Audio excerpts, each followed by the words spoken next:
Hai teman, apa kabar? Saya Tony Wijaya.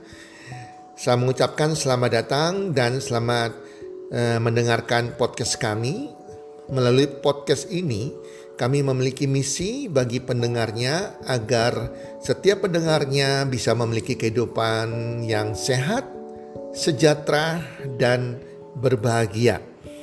Kami ingin menjadi sebuah cahaya lilin di tengah kegelapan yang bisa memberikan harapan, manfaat, dan solusi bagi setiap pendengarnya. Selamat mendengarkan podcast kami dan semoga Anda menjadi pendengar untuk podcast kami berikutnya. Salam 1, 2, 3, salam sehat, sejahtera, dan bahagia.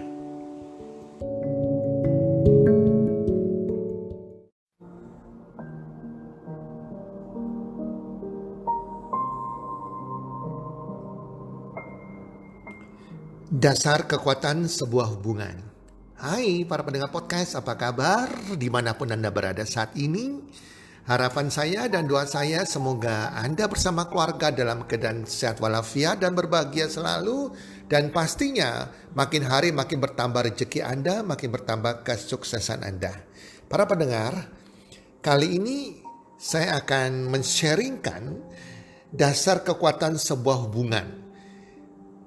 Jadi teman-teman, kita bicara mengenai hubungan, itu bisa hubungan suami dan istri, hubungan antara keluarga, antara orang tua dan anak, hubungan antara yang terjadi di sebuah perusahaan, pimpinan dan karyawannya, antara bagian yang satu dengan bagian yang lain, dengan rekan kerja Anda, hubungan dengan di dalam teamwork Anda, ya hubungan juga bahkan sampai di dalam sebuah negara. Apa yang membuat sebuah negara itu kuat dan makin hari makin maju? Dasarnya adalah sebuah hubungan, teman-teman. Nah, hubungan dalam arti apa? Jadi ada sebuah dasar yang mendasari sebuah hubungan sehingga semua terjadi harmonis dan menjadi kekuatan yang sangat luar biasa. Dasarnya adalah kasih. Sekali lagi kasih. Banyak orang yang bertanya kepada saya, apa itu kasih? Jadi kasih itu adalah penjabarannya luas para pendengar. Kasih itu bukan bicara tentang cinta saja.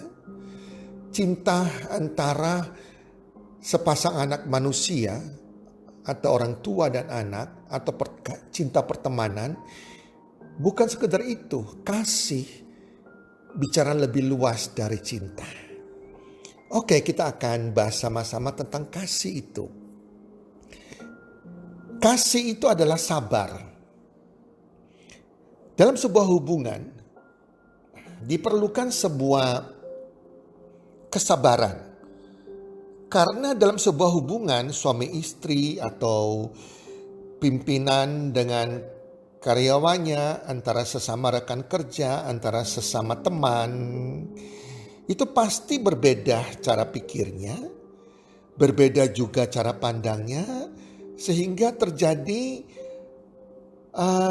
ucapan-ucapan yang cara pandang yang berbeda.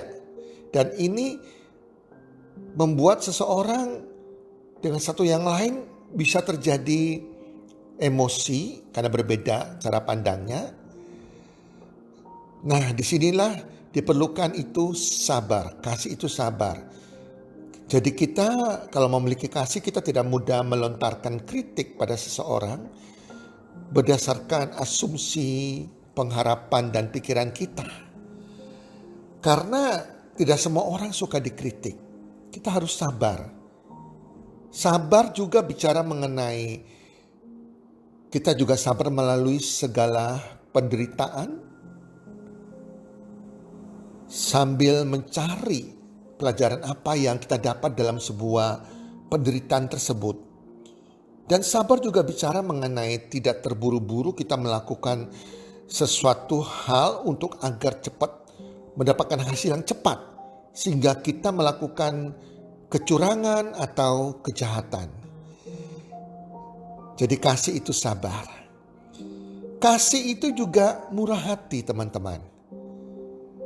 Bicara mengenai murah hati, artinya kasih itu tidak egois, dia memikirkan dan memperhatikan orang lain.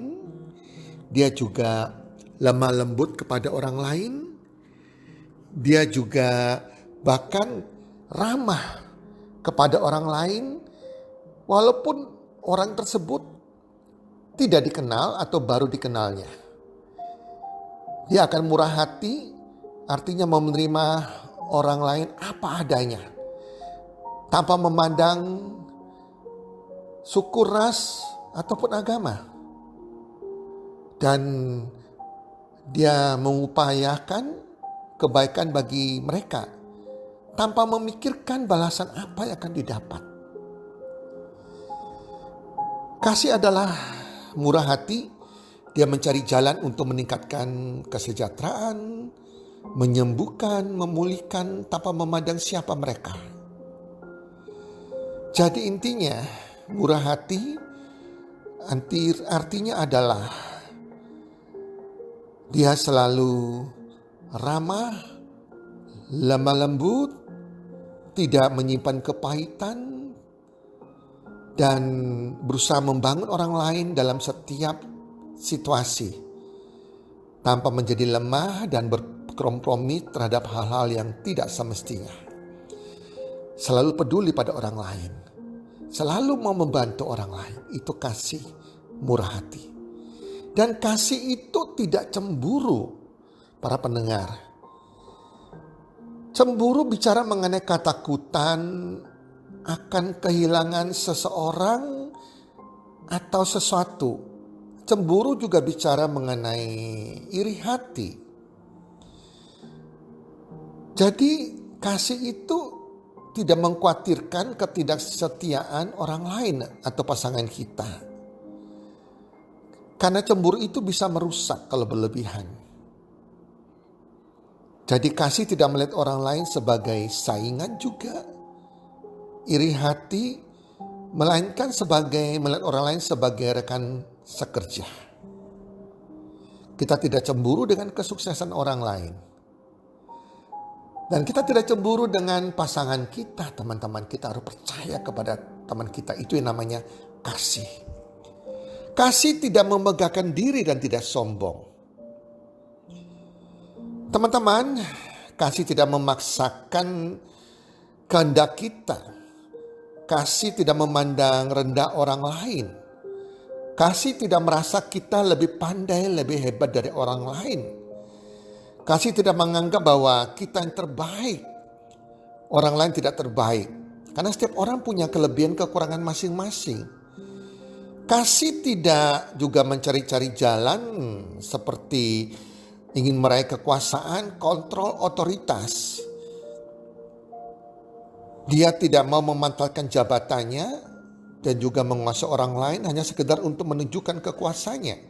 Itu dimaksudkan di dalam tidak membanggakan diri dan tidak sombong. Dan juga tidak terobsesi untuk mengontrol orang lain. Ia tidak kasar, tidak memandang rendah orang lain agar kelihatan dirinya yang bagus, tidak bicara sombong, dan mengakui kelemahan dan kesalahannya. Jika ia ada berbuat kesalahan atau kelemahan. Itu dikatakan kasih tidak membanggakan diri dan tidak sombong. Kasih juga tidak melakukan yang tidak sopan. Segala sesuatu yang kita lakukan tidak sopan, itu artinya kita tidak memiliki kasih. Dan akan meretakkan sebuah hubungan. Tidak sopan bukan saja berarti dalam arti kita melakukan sebuah pelecehan, khususnya pelecehan seksual. Kita melakukan hal yang tidak pantas dipandang masyarakat. Tetapi lewat ucapan kita yang keluar tidak sopan. Kita bicara yang kasar, kita bicara yang kotor, kita bicara yang menghina orang. Kasih tidak mencari keuntungan diri sendiri. Teman-teman, kasih tidak mencari keuntungan diri sendiri, itu artinya jangan pernah kita berpikir apa yang aku akan dapatkan. Melainkan selalu berpikir apa yang bisa aku korbankan, apa yang bisa aku lakukan. Kasih selalu membagikan berkat dulu, menabur dulu, baru menuai. Kasih berusaha mencari penyelesaian yang win and win, sama-sama menguntungkan, sama-sama menang. Berikutnya lagi, kasih tidak pemarah dan tidak menyimpan kesalahan orang lain. Jangan pernah kita mengatakan kita memiliki kasih, kita memiliki cinta. Kalau kita sering marah-marah kepada pasangan kita marah-marah kepada orang tua kita marah-marah kepada Tuhan kita marah-marah kepada pemerintah kita, dan kita bahkan menyimpan kesalahan orang lain.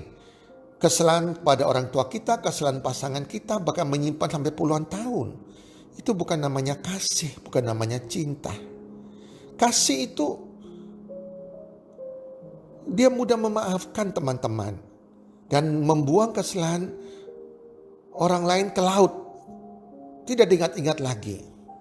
Bahkan setelah dia buang ke laut, dia pasang tanda dilarang memancing di sini. Itu contohnya teman-teman ya. Jadi kasih tidak pemarah dan tidak menyimpan kesalahan orang lain. Dan kasih tidak bersuka cita karena ketidakadilan, tetapi karena kebenaran. Kalau kita melihat ada sesuatu yang tidak adil terjadi di dalam masyarakat lah kita bilang kepada orang lain, even bahkan yang tidak kita kenal dan kita cuek, ya, seseorang diperlakukan tidak adil, itu artinya kita tidak punya kasih, teman-teman. Jadi apalagi dengan pasangan kita, dengan orang tua kita. Jadi kasih itu ya kita nggak bisa kompromi dengan ketidakbenaran. Jadi kita harus membelah hak-hak orang lain, memperlakukan adil kepada orang lain juga. Karena kalau kita memperlakukan orang lain dengan benar, dengan adil, maka kita akan mendapatkan hal tersebut juga. Kasih menutupi segala sesuatu. Di sini berarti bahwa kita tidak membicarakan keburukan dan kesalahan orang lain. Jika kita tahu ada kesalahan orang lain, keburukan orang lain, apalagi dari pasangan kita, kita tidak mengumbar, menceritakan kepada orang lain. Jadi kita menutupi segala kekurangan, keburukan orang lain. Bahkan kita doakan mereka.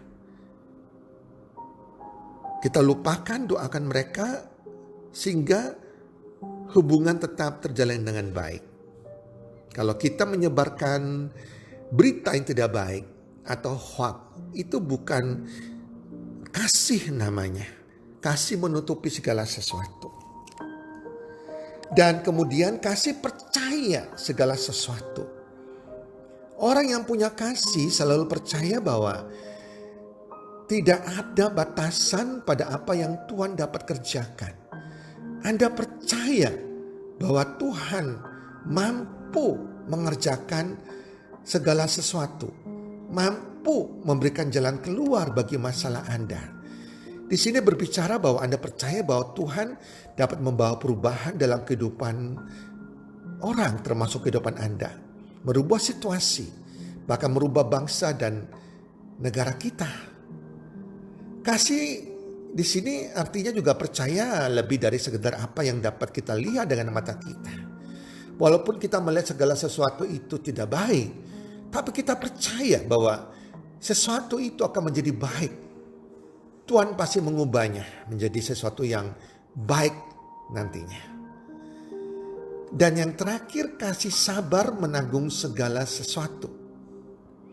Di sini kita bicarakan bagaimana bahwa kasih itu tidak mengenal batasan dalam kesabarannya. Ia sabar menanggung segala sesuatu.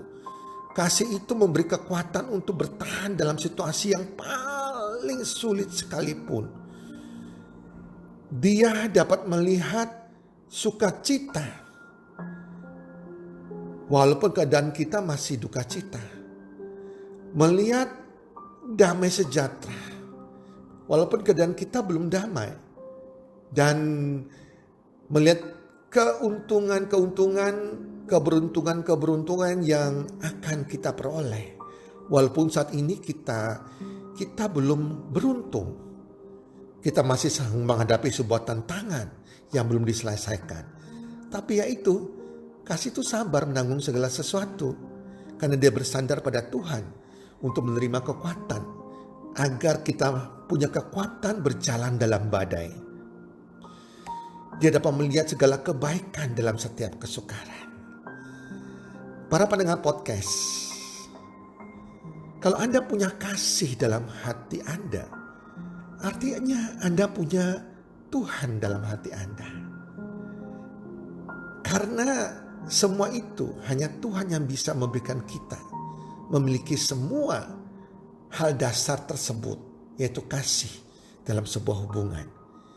Kalau saja dunia penuh dengan kasih yang seperti itu, maka banyak hal sulit yang dapat diselesaikan dengan mudah. Mungkin angka perceraian akan menurun tajam karena suami tidak melakukan yang tidak sopan dan mencari keuntungan sendiri. Istri tidak menyimpan kesalahan suaminya juga. Rumah tangga akan bertahan karena suami dan istri sanggup menanggung segala sesuatu bersama-sama. Mungkin juga negara akan menjadi aman dan tentram karena para pemimpin negara dan masyarakatnya tidak bersukacita karena ketidakadilan, tetapi karena kebenaran. Dunia ini akan penuh dengan orang-orang pintar, tetapi bukan lebih banyak orang pintar yang dibutuhkan, melainkan orang pintar yang penuh kasih. Bukan cuma pengusaha yang handal yang dicari, tapi pengusaha yang penuh kasih. Dunia membutuhkan kasih. Bukan hanya dunia, tetapi Anda dan saya pun membutuhkan kasih yang seperti itu. Kasih yang membuat seseorang sanggup menanggung bahkan hal yang paling berat atau paling menyakitkan sekalipun. Teman-teman, itulah podcast saya hari ini yang saya mau sharingkan kepada Anda. Semoga teman-teman semua bisa menerima manfaat dari podcast kali ini, dan saya mengucapkan salam sukses 1, 2, 3.